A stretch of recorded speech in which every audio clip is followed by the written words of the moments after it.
Graça e paz a todos. Amados, vamos dar aqui uma estudada sobre o que significa ser contaminado. Eu já fiz alguns estudos aí no canal, mas eu estava estudando aqui o livro de Levítico e eu percebi quando fala sobre o sacerdote. No livro de Levítico, capítulo 21, do versículo 7, encontramos o seguinte: os sacerdotes não se casarão com uma mulher contaminada. Lembre sempre em contaminação, tá? Não se casarão com uma mulher contaminada pela prostituição, nem se casarão com uma mulher divorciada do marido, pois o sacerdote é consagrado a Deus. Então, eu li isso aqui na Nova Versão Transformadora. O sacerdote é consagrado a Deus. Primeiro, meus amados, vamos entender o que significa ser contaminada, tá? Pela prostituição. No grego, chama-se porneia, que é o sexo sem estar casado. Sexo entre noivos, namorados. A venda, e também que significa a venda do sexo, atos de prostituição. Então, uma porneia, que é uma prostituição, significa o quê? O sexo sem estar casado, ou também, prostituição, a pessoa que vende o corpo para fazer atos sexuais, está vendendo o corpo. Isto é uma porneia. E outro tipo de contaminação, moicheia. Eu não sei se a pronúncia certa é moicheia, né? Ou a gente fala moicheia, mas é moicheia, que é o adultério. Aí é para casados, tá? Que é o sexo estando casado e tendo relações com outra pessoa. No caso, a pessoa está casadinha, direitinho, perante o Senhor, mas está tendo uma relação com a terceira pessoa, estando casado. Isso é um adultério, é uma moicheia. E tem também o que é moicheia, que é um adultério, o quê? A pessoa que se divorciou do seu cônjuge e com a carta de repúdio na mão de divórcio, ele foi e se casou com outra pessoa. Isso também é uma moicheia, é um adultério, é uma contaminação. Então, eu expliquei com muita calma aqui para vocês o que é uma contaminação. É tudo aquilo que não é de acordo com a vontade do Senhor. Então, o sacerdote, sendo o representante de Deus aqui na terra, ele tinha que se abster dessas coisas, dessas contaminações, e assim passar isso para o povo. Sejam imitadores de Cristo, assim como eu sou imitador de Cristo, como disse o apóstolo Paulo. Então, dar bom exemplo. Por isso, quando o sacerdote ia lá para o Santo dos Santos uma vez por ano, ele tinha que matar um cordeiro, um holocausto, né, para poder expiar os seus pecados. Porque quando ele entrasse no Santo dos Santos, ele não poderia ter pecado, porque senão ele seria fulminado, ele seria morto lá dentro. Por isso que ele tinha uma corda que prendia ele. Se caso ele morresse lá dentro, as pessoas de fora, os outros sacerdotes, puxariam ele. Então, meus amados, vamos entender agora o que é ser um sacerdote. Nós vamos lá em Hebreus capítulo 5, versículo do 1 ao 10. Achei. Hebreus 5, versículo do 1 ao 10. Todo sumo sacerdote é escolhido dentre os homens e designado para representá-los em questão relacionadas a Deus e apresentar ofertas e sacrifícios pelos pecados. Então, são vários sacerdotes, mas somente o sumo sacerdote, que era o representante que entraria lá no Santo dos Santos, só ele que poderia entrar. Então ele era designado pelos homens. Ele é capaz de se compadecer dos que não têm conhecimento e se desviam, visto que ele próprio está sujeito à fraqueza. Por isso, ele precisa oferecer sacrifícios por seus pecados, bem como pelos pecados do povo. Ninguém toma esta honra para si mesmo. Então, o sacerdote, ele virou ser sacerdote, essa honra para si mesmo, mas deve ser chamado por Deus, como de fato o foi Arão. Arão, tá? O irmão de Moisés. Da mesma forma, Cristo não tomou para si a glória de se tornar sumo sacerdote, mas Deus lhe disse: Tu és meu filho e hoje te gerei.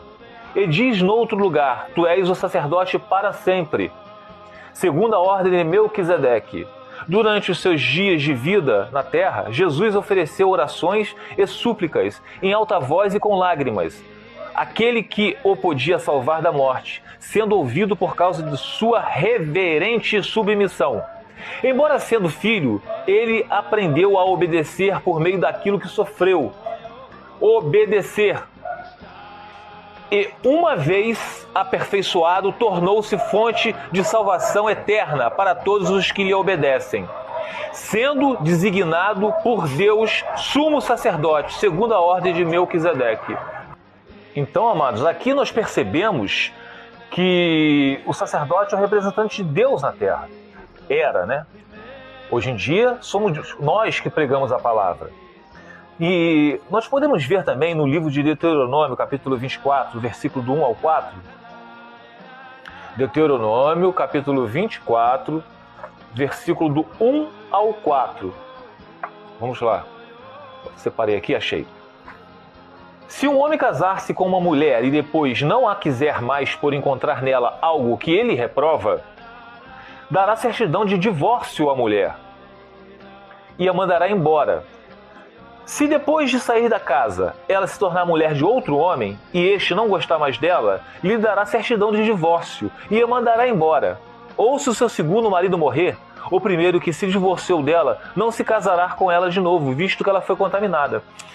Seria detestável para o Senhor, não traga pecado sobre a terra que o Senhor, o seu Deus, lhe dá por herança. Então aqui a gente nota que essa mulher, recebendo a carta de repúdio na mão, e ela se casou com a outra pessoa, e depois se deitou com ele, houve o adultério.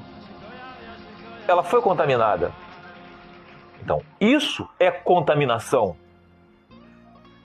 Tudo isso Deus rejeita. Mas aí a gente vai lá no livro de Jeremias, capítulo 3, como já havia falado para vocês um tempinho atrás aí, isso é só para a gente completar esse estudo. Fala, Jeremias 3:1, se o homem se divorciar de sua mulher, e depois da separação ela casar-se com outro homem, poderá o primeiro marido voltar para ela? Não seria a terra totalmente contaminada? No caso, pecado, houve adultério.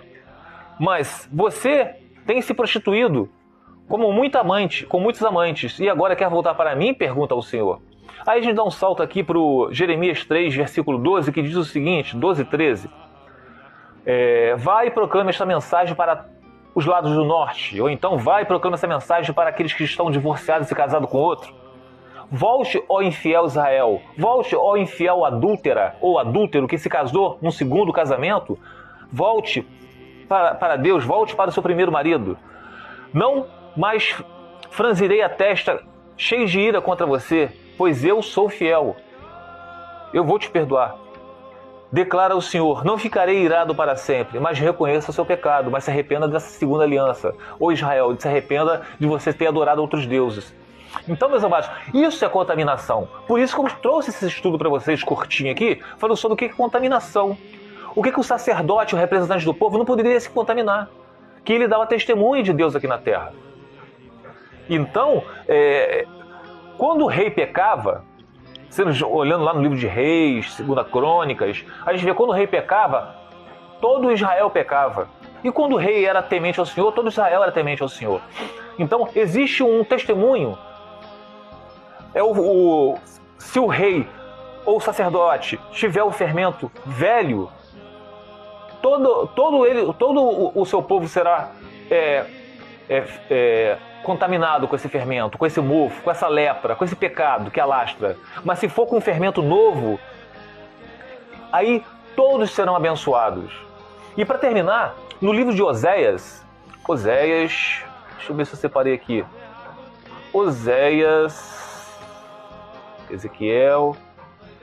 Oséias capítulo 3, versículo 1. O que o Senhor diz para finalizar? O Senhor me disse, vá, trate novamente com amor sua mulher, apesar de ela ser amada por outro e ser adúltera. Ame-a como o Senhor ama os israelitas. Ame-a como o Senhor ama os israelitas, apesar de eles se voltarem para outros deuses e de amarem os bolos sagrados de uvas passas. Amem de novo a sua esposa que foi adúltera. Esposas, ame de novo o seu marido que foi adúltero, que te abandonou, apesar delas estarem no pecado, apesar delas terem se contaminado. Ame-os novamente, assim como o Senhor teve misericórdia de vocês. Tenham misericórdia deles que estão no adultério. Lembram lá daquela passagem que fala sobre o homem, o servo, que devia ao seu senhor muito dinheiro. Ele não tinha como pagar. E o seu senhor falou para ele: então pegarei como servos, como escravos, a sua esposa e seus filhos. Ele: por favor, não faça isso comigo. E o seu senhor perdoou a dívida desse seu servo. E esse seu servo, quando estava indo de volta para casa, o seu conservo chegou até ele: pague-me o que me deves. Ele devia só uma coisinha mínima, mas para esse conservo faria tanta falta. Ele não perdoou o seu conservo e lançou o seu conservo na prisão. E isto chegou ao senhor do servo e falou: servo mau, perdoei as suas dívidas, mas você não teve compaixão nem misericórdia para com o seu conservo, e lançou esse seu servo na prisão. Então, meus amados, espero que isso sirva de lição para vocês. O sacerdote, ele era representante do Senhor na terra. Os pastores, teólogos, nós somos representantes de Deus aqui na terra, porque agora a gente não adora mais em Samaria, nem em Jerusalém. Nós somos o templo do Espírito Santo. Nós temos que dar bons exemplos, bons testemunhos, tá bom? Então, caiam fora dessa contaminação do mundo, dessa lepra, desse mofo que diz: em caso de adultério, em caso de abandono, vocês podem se casar com outro. Não se iludam porque tem diplomas de teologia, falam bem. Quando a gente entra nesses canais desses homens e refuta a ideia deles com a educação, podem ver lá os seus adoradores, que são adoradores de homens, são idólatras. Quem é você para refutar Augusto Nicodemos, Lamartine Pozella, pastor Antônio Júnior? É um tal de adoradores de homens. Meus amados, estude essa doutrina. Eu faço isso tudo por vocês, por amor a vocês, meus amados. Vão estudar. Não creiam no que eu estou falando aqui, não. Estudem. Senão vocês vão estar adorando também outra pessoa. Vocês não têm que adorar o Hélito, Lamartine Pozella, quem quer que seja. Todos nós somos pecadores, mas eu falo para vocês sempre estudarem essa doutrina. Fiquem os irmãos na paz do Senhor Jesus.